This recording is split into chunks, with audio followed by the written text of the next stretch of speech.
그녀가 도착할 시간에 맞춰 캘리포니아 해변에는 많은 기자진들과 또 시민들이 모여들었고요. 그녀는 그렇게 16시간이나 수영으로 도전을 하기 시작했습니다. 그런데 갑자기 도전을 하다가 이 짙은 안개가 몰려오기 시작을 하는 겁니다. 그녀는 짙은 안개에도 불구하고 사력을 다해 수영을 했지만 결국 16시간 만에 기권을 하고 맙니다. 자기를 쫓아오던 구조선에 승선을 하면서 포기를 하고 말았는데요. 안타까운 것은요, 자기가 포기한 그 시점에서 안개 때문에 보이지 않았었기 때문이지만은 그 목적지까지는 500m도 남지 않은 거리에서 포기를 하고 만 것이었습니다. 실패 후에 기자들이 와서 인터뷰를 합니다. 실패의 요인이 무엇이라고 생각하십니까? 그녀는 흥미로운 대답을 합니다. 추위 때문도 아니었습니다. 피곤함 때문도 아니었습니다. 사실 안개 때문이었어요. 좀 더 솔직하게 말씀드리자면은 안개 때문에 보이는 것이 없었습니다. 아무런 것도 볼 수 없었습니다. 만약 안개 너머에 내가 목적지를 볼 수만 있었다면 저는 절대로 포기하지 않았을 것입니다. 여러분, 눈에 보이는 것만으로 살 수 없는 것이 우리의 인생이라고 지난주에 말씀드렸습니다. 왜요? 눈으로 보이는 것, 그것이 다는 아니기 때문이라고 말씀을 드렸었죠. 그래서 정말 지혜롭게 사는 사람들이 가져야 될 성숙한 자세와 관점이 하나 있다라고 말씀을 드렸는데 기억나십니까? 어떤 자세와 관점이라고 했죠? 따라서 해봅시다. 통전적인 자세, 통전적인 관점. 네. 믿음의 사람들이 반드시 가져야 될 이 자세와 관점이 통전적인 자세와 관점이라 말씀드렸죠. 통전적인 것이 무슨 뜻이 있습니까? 사람을 보고 혹은 사건을 보고 나를 둘러싼 환경을 보더라도, 아니 우리가 성경을 보고 내가 믿는 하나님을 보더라도 어떤 부분만이 아니라 통으로 보려고 하는 자세와 또 그런 태도를 통전적인 자세, 관점이라 이야기를 말씀드렸습니다.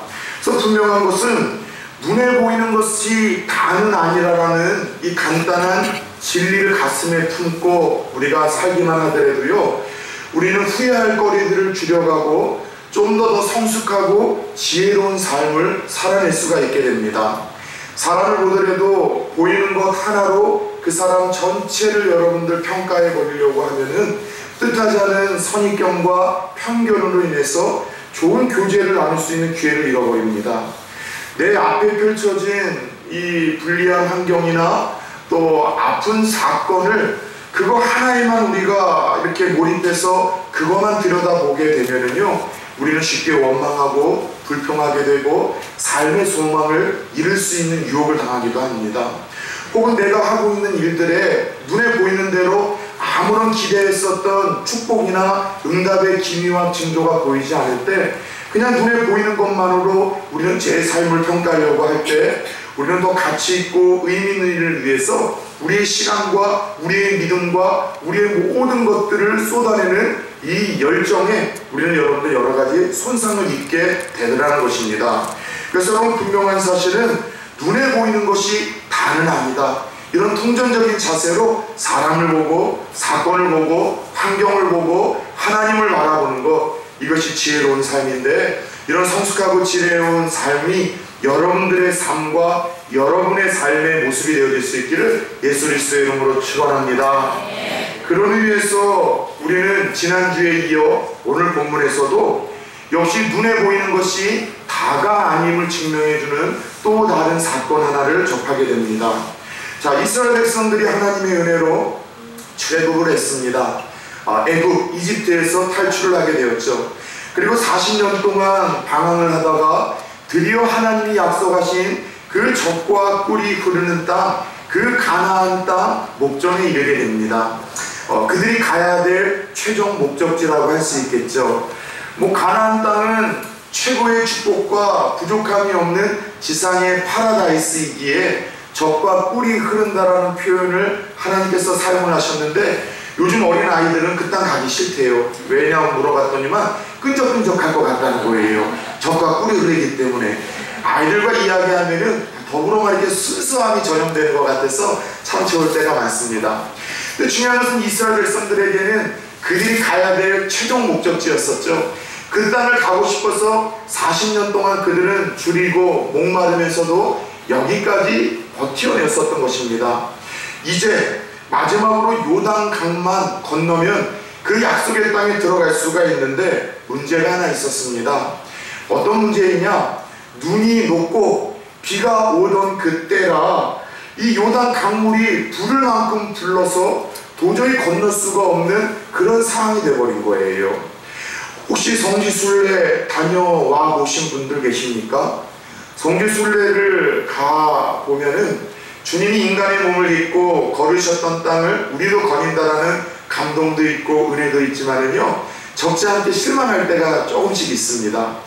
그 중에 저는 실망했었던 한 포인트가 이 요단강이었어요. 성경에서 요단강이 얼마나 많이 묘사가 되고 많이 등장을 합니까? 적어도 우리 부산 앞쪽에서 쉽게 볼 수 있는 낙동강이나 서울에서 보는 한강 정도는 될 거라고 생각을 했는데요, 이거는요 강 수준이 아니라 시골 또랑물도 그렇게 작은 또랑물이 없습니다.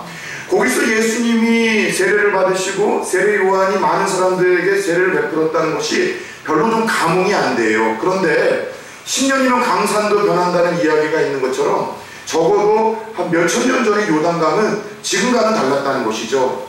게다가 눈이 녹고 비가 오던 때라 도저히 이스라엘 백성들이 건널 수 없는 그런 상황에 이르게 되었습니다. 근데 여러분 혹시 그거 기억나세요? 이스라엘 백성들은 이전에도 어떤 물 때문에 위기와 난간을 겪었었던 그런 경험들이 있었습니다. 언제였었죠? 출애굽한 직후에 그들이 홍해 사건의 위기를 경험했었잖아요. 뒤에서는 그들을 뒤늦게라도 잡아 죽이겠다고 이 바로왕이 이 군사들이 이끌고 쫓아왔었고, 양옆에는 깎아지는 듯한 절벽으로 막혀있고 앞에는 넘실거리는 홍해물에 그들을 여러분들 말 그대로 진퇴양난의 위기에 처할 때가 있었습니다. 그런데 그 위기에서는 하나님이 기적을 베풀어 주셨어요. 이스라엘 백성들이 한 것 아무것도 없는데 밤새 하나님이 동풍을 불러일으키셔서 바닷물을 가르셨죠. 그리고 그 바닷물을 가르시고 그 가운데에 길을 내셔서 여러분이 이스라엘 백성들을 건너게 하시는 홍해의 기적을 앞선 물의 위기에서는 하나님이 경험케 하셨습니다. 그런데 참 흥미로운 것은 두 번째 그들이 겪게 되는 이 요단강의 위기에서는요, 하나님이 좀 다른 방식으로 그들에게 명령하세요. 앞서서는 하나님이 다 기적을 베푸시고 그들에게 살 길을 마련해 주셨는데 이번 요단강가 앞에서는 먼저 순종하래요. 먼저 제사장들이 너희들이 하나님을 상징하는 언약궤를 어깨에 메고 믿음으로 그 강물에 발을 대면은 하나님께서 그 강물을 저 위쪽에서부터 끊고 막으시겠다고 말씀을 하시며, 먼저 순종을 하면, 먼저 너희들이 액션을 보이면, 먼저 너희들이 발을 요단강가에 담그기만 하면은 내가 기적을 일으키시겠다고 명령을 하십니다.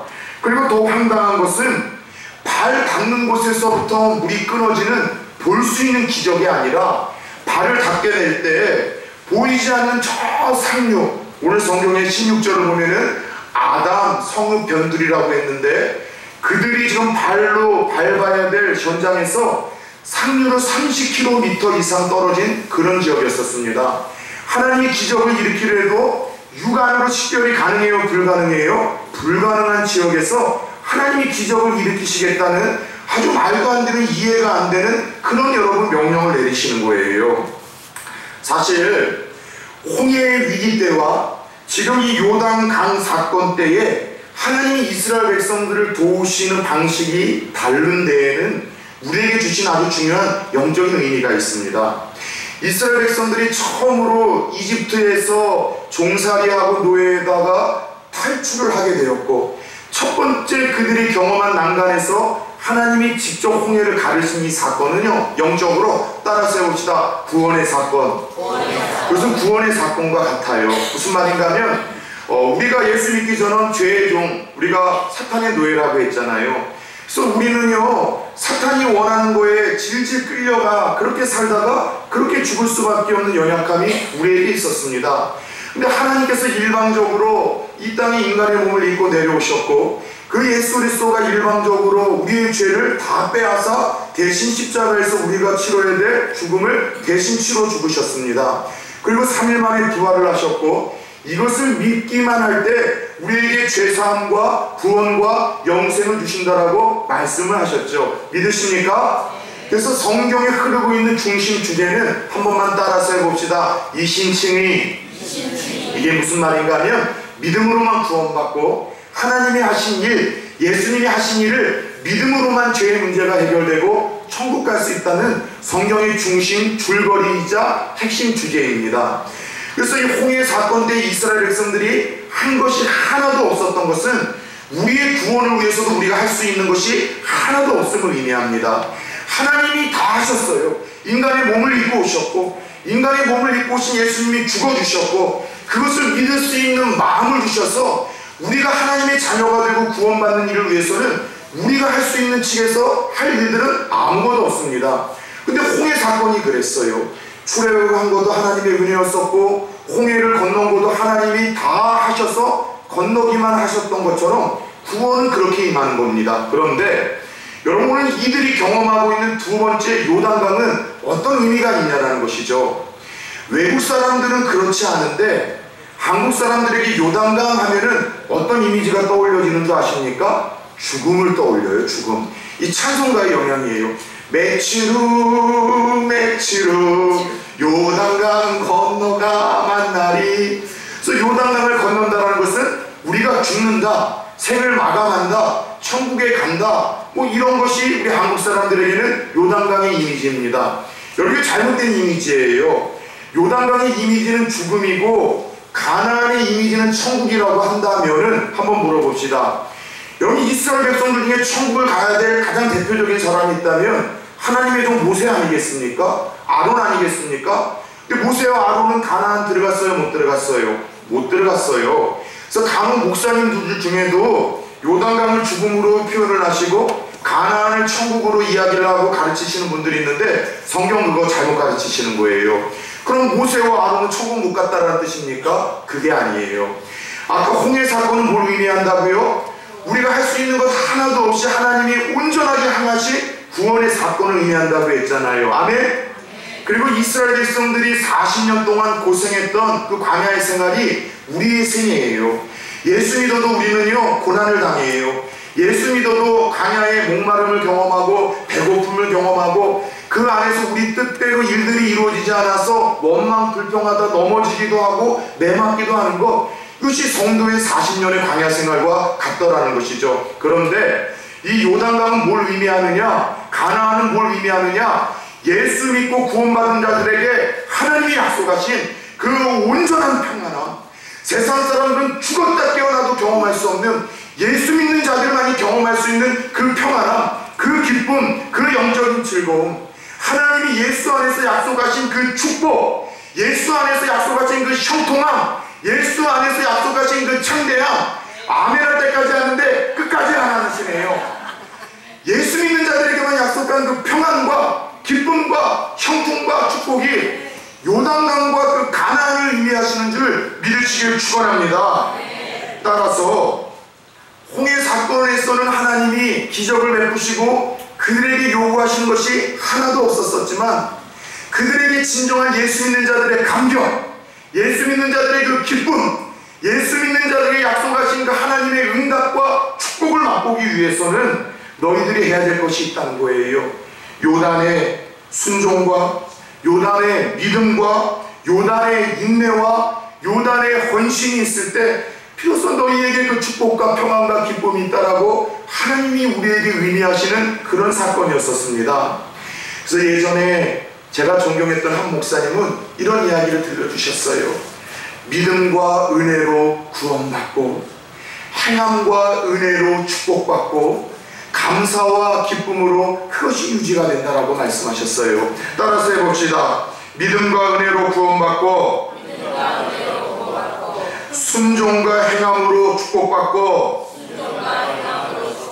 감사와 겸손으로 유지된다.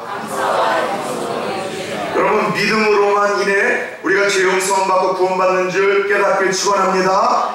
그러나 하나님이 우리에게 주시는 것은 은혜도 필요하지만 우리 측에서의 요단의 순종, 헌신, 우리 측에서의 하나님이 원하시는 그 삶이 필요하다는 것, 그리고 이미 그 풍성한 은혜와 축복을 경험하고 있는 분들이 있다면 그 은혜와 축복이 오래 유지되기 위해서는 겸손과 감사함으로 나아갈 때 하나님이 그 주신 은혜와 축복이 오래 유지될 수 있다는 것을 깨달으셔야 된다는 것이죠.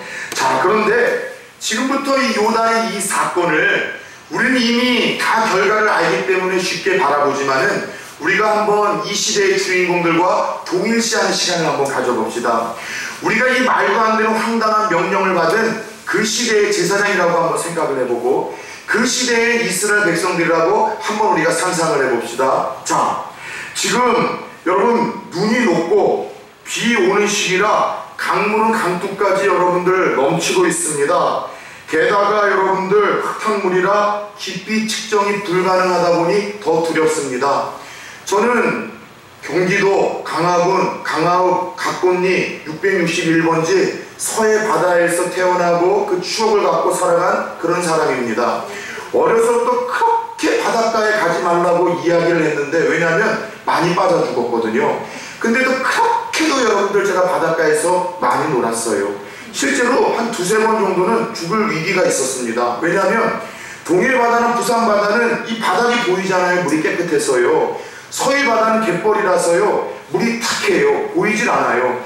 그러니 되게 두려워요. 게다가 갯골이라고 해서 이렇게 동해 바다나 우리 부산만 하더라도 모래로 인해서 평평한데 서해는 그 갯벌이다 보니까는 중간중간에 이렇게 물이 흘러간 골들이 있어서 갑자기 쑥 빠지면 거기서 헤어나오지 못하고 죽는 거예요. 근데 여러분, 이 깊이를 가늠하지 못하니 얼마나 두려운지 모르겠습니다. 이스라엘 백성들이 지금 그런 경우에요. 게다가 유속은 빠릅니다. 한마디로 여러분, 순종하고 발을 요단강가에 디디고 들어간다는 것은요, 죽음의 위협을 느끼면서 해야 될 그런 수였어요. 게다가 여러분들 홍해 사건과는 달리 먼저 믿음을 보이래요. 먼저 여러분들 발을 담그래요. 그러면 멈출 거라고 이야기를 합니다. 자, 한번 물어봅시다. 저와 여러분들 같으면은 이런 명령에 순종할 수 있겠습니까? 우리는 하나님에게 늘 기도하는 것 있죠. 하나님, 내게 먹고 살고 정말로 내가 마음껏 쓸 거를 주시면 그때서야 드리겠습니다. 하나님, 내가 정말로 쉴 수 있는 시간이 많으면 그때서야 헌신하겠습니다. 하나님, 내가 정말로 건강하고 아프지 않으면 그때서야 좀 열심으로 하나님을 기쁘게 하겠습니다. 우리는 초반에 홍해 바다의 사건만을 경험하고 그 사건의 은혜만을 경험하기 원해요. 하나님이 다 해주시면 해주신 후에 순종하고 헌신하고 따르겠다고 이야기를 합니다. 그런데 오늘 하나님이 이스라엘 백성들에게 뭘 요구하세요? 아니다. 너희들에게 이제 좀 순종하는 삶이 필요하다는 거예요. 헌신이 필요하다는 거예요. 40년의 시간 동안 얼마나 훈련을 받고 연단을 받고 하나님을 의지하는지 믿음을 한번 테스트해 보자는 거예요. 자, 그래서 여러분들, 그렇게 두려운 이 명령에 그래도 이스라엘 백성들과 제사장들은 순종을 합니다. 전 깜짝 놀랐어요. 적어도 40년 전에 그들이라고 한다면은 말도 안 되는 하나님의 명령에 여러분 반항했을 겁니다. 하나님, 제정신이십니까? 우리 죽이려고 하십니까? 다시 애굽으로 돌아가자 막 데모하고 원망불평하다가 또 두들겨 맞았을 거예요. 근데 적어도 40년 전에 그 불신앙으로 인해서 고난을 받아서 그러인지 이들이 성숙했습니다. 연단과 훈련의 여러분 열매인 것 같아요. 순종을 합니다. 그런데 문제는 잘 들어보세요. 그들의 믿음에 순종을 해서 발을 담그는 순간 하나님은 약속대로 역사하셨습니다. 약속대로 기적을 베풀어 주셨습니다. 어디에서요?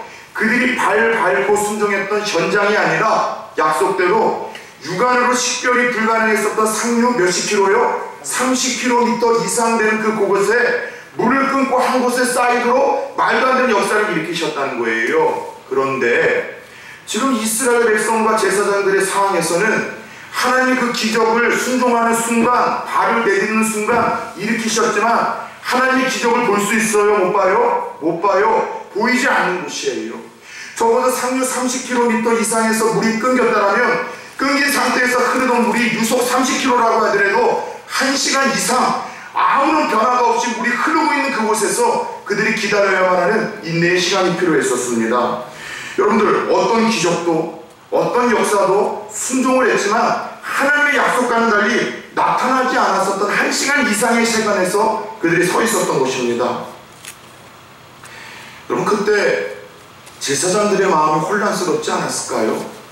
야, 이게 기적이 나타나긴 나타나는가? 하나님이 약속하셨는데 이게 뭐야? 뭐 바뀌는 거 하나도 없네? 물은 똑같이 흐르고 있습니다. 똑같이 여러분들 금류에 휘말려 죽을 것 같은 두려움이 있습니다. 변화가 없어요. 계속해서 이게 멍청한 짓 하고 서들고 있어야 되는가? 지금이라도 나갈까? 하나님의 약속, 즉 믿음과 보이는 이 현실 사이에서 그들은 심각하게 고민하고 갈등하지 않았겠습니까? 그런데 여러분, 저는 오늘 이스라엘 백성들과 제사장들이 하나님의 약속, 믿음과 눈에 보이는 아무런 역사가 일어나도 나지 않는 그 현실 속에서 했었던 갈등이 오늘 이 시대 우리의 갈등인 것 같아요. 여러분, 그렇지 않습니까? 하나님 살아계시다고 교회 오면은 목사들이 침을 튀겨가며 이야기를 합니다. 모태신앙들이 있습니까? 예, 모태신앙의 축복은 하나님이 살아계시다는 것에 대해서 의심은 하지 않아요. 큰 축복이죠. 그러나 뜨거운 체험이나 열심들은 없습니다. 근데 여러분, 하나님 살아계시다는 얘기를 들어봤지만 현실을 보면 어때요?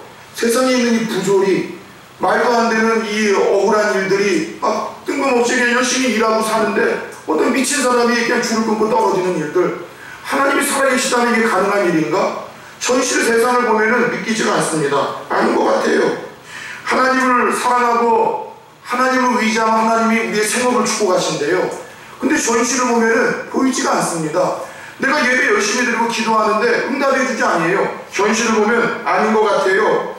여러분들, 하나님이 나를 사랑한다고 수도 없이 들었습니다. 그런데 내 가정과 내 삶을 보면은 낫지도 않고 병이, 생업이 형통하지도 않고 뭔가 자녀들이 자꾸 말썽을 일으키고 돌아오지 않는 현실을 보면은 그 이야기가 다 아닌 것 같아요. 현실을 보면은 하나님이 살아계시다는 것도, 그분이 전능하시다는 것도, 그분이 나를 사랑하신다는 것도, 그분을 의지하고 믿고 나가는 자에게 구별된 복을 주시는 것도 다 아닌 것 같아요. 안 믿어지깁니다. 그래서 여기서 여러분들 고민이 됩니다. 보이는 것은 현실은 온통 아닌데, 보이는 현실은 예수 믿어도 온통 아닌 것 같은데, 그래도 내가 계속해서 믿어야 되나? 계속해서 교회는 다녀야 되나? 계속해서 내가 이렇게 헌신해야 되는가? 계속해서 내가 이 기도를 하고 앉아 있어야 되는가? 여러분, 이것이 우리들의 고민 아닙니까? 그리고 결국 그 고민 속에서 제가 만났던 수많은 성도님들은 최악의 결정을 내립니다. 여러분, 보이는 것 아닌 것 같아서 고민하다가 믿다가 포기를 합니다. 순종하다가 포기를 합니다. 기도하다가 포기를 합니다. 하나님을 신뢰하다가 포기를 합니다.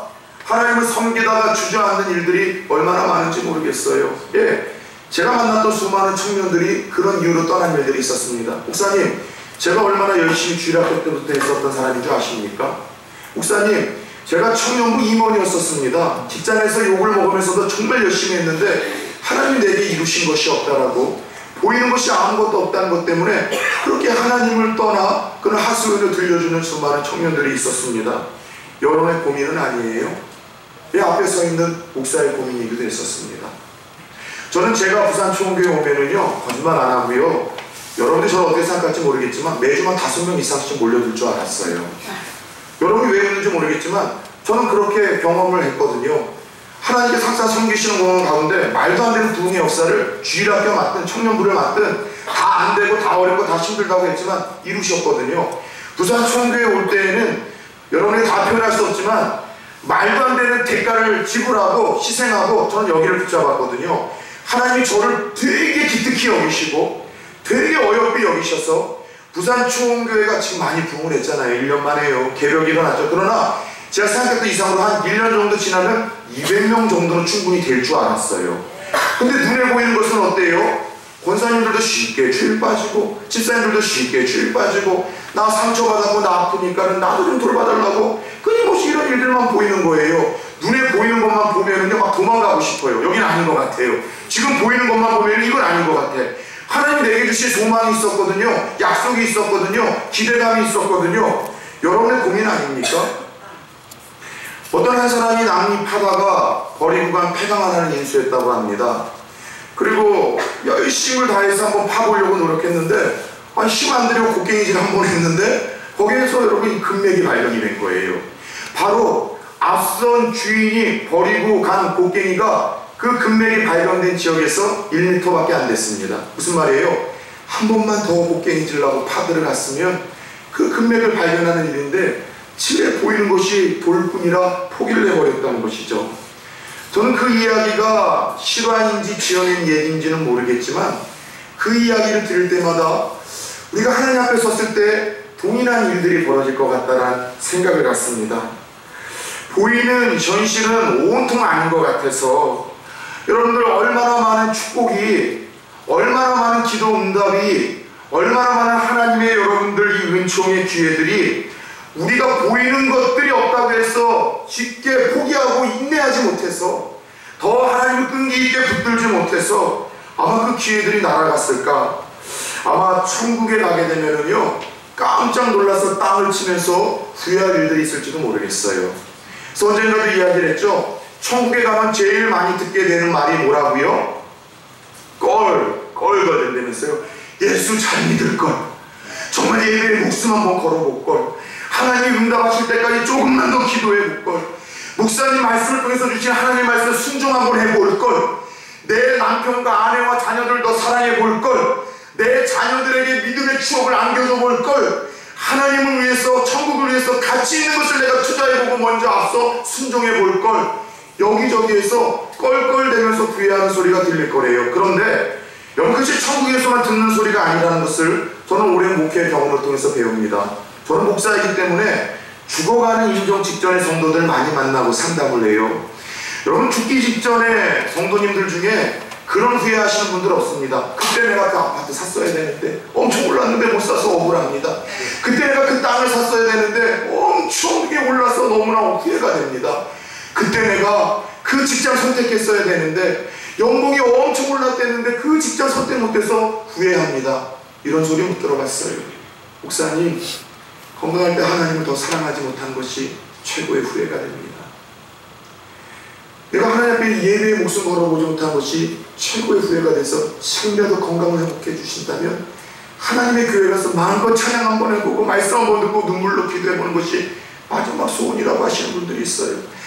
나의 자녀들과 더 많은 시간을 함께 가지 못한 것이 아쉽고, 내 아내와 내 남편을 더 사랑하지 못한 것이 아쉽고, 하나님을 조금 더 신뢰하고 일해하지 못한 것이 참 많이 후회가 된다는 이야기를 듣게 되더라는 것이죠.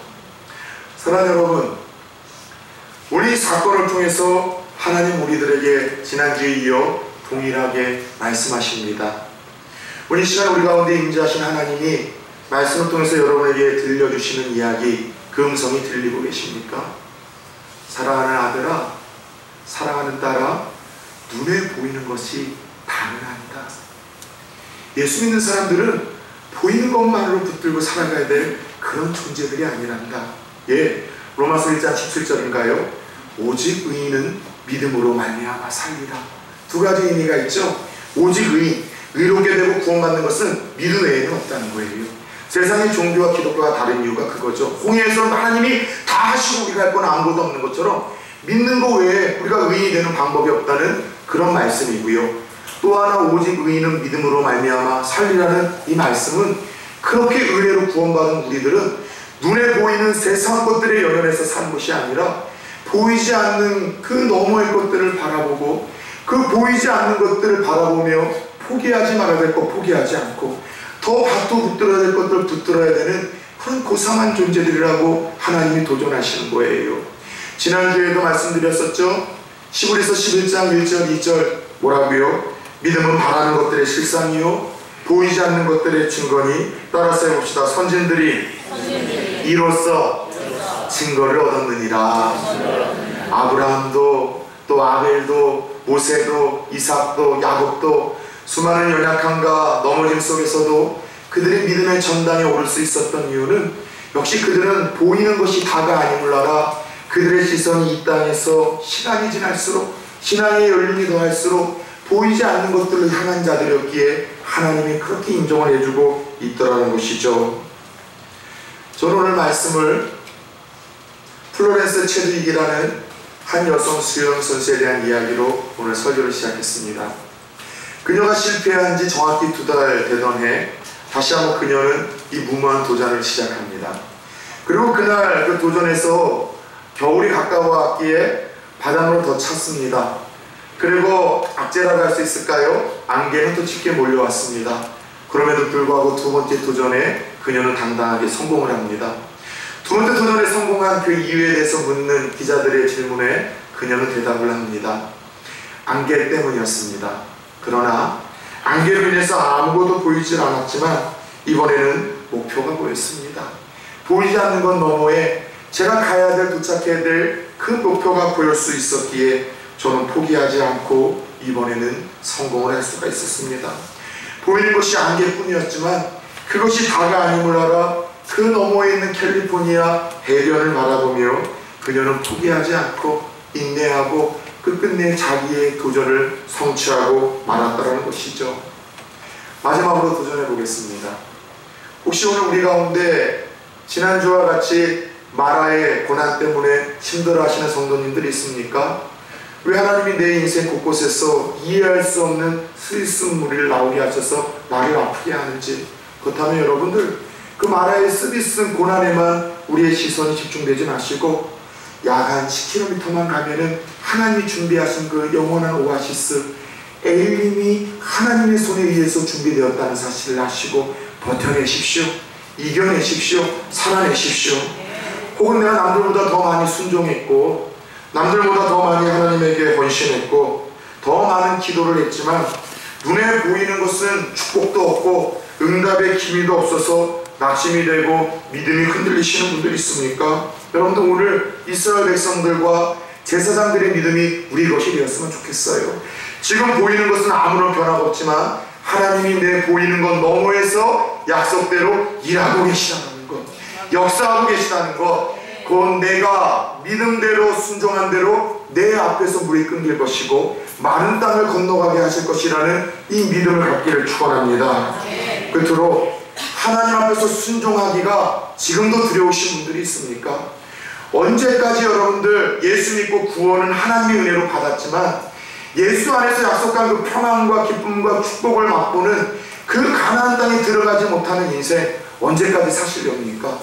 여러분 그 요단강을 믿음과 순종으로 건너야지만 예수 믿는 자에게 비로소 약속한 믿지 않는다든 죽었다 깨어나도 경험할 수 없는 그 평안과 기쁨과 형통이 있는데 언제까지 그 불순종과 두려움으로 인해서 주저하다가 가나안 땅을 밟지 못하고 그 여러분 40일 고난의 시간을 보내다가 그렇게 하나님 앞에 서시겠습니까? 오늘 이스라엘 백성들처럼 하나님이 들어가라 하시면 들어가십시오. 예배에 목숨 걸라고 하시면 거십시오. 기도하라고 하면은 해보십시오. 순종하라고 하면은 순종해 보십시오. 세상 사람들은 죽는다, 끝난다, 망한다라고 이야기하지만 죽지 않습니다. 끝나지 않습니다. 망하지 않습니다. 비로소 없는 곳에서 길을 내시는 하나님을 보게 될 것이고 사방이 막힌 곳에서 나를 비상케 하시고 날개를 달아주시는 하나님을 경험하는 시간이 될 것입니다.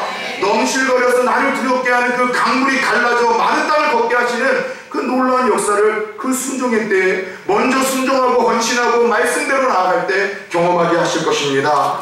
하나님은 신실하신 분이십니다. 약속대로 믿고 약속대로 순종하는 자에게 약속대로 지금도 응답하시고 축복하시는 분이신데 오늘 제사장들처럼 보이는 것이 다가 아님을 알아 그 너머에 일하고 계시는 하나님을 바라봄으로 말미암아 끝까지 순종하고 끝까지 인내하고 먼저 순종하고 그렇게 나아가는 또 다른 주인공들 되어질 수 있기를 예수 그리스도의 이름으로 축원합니다.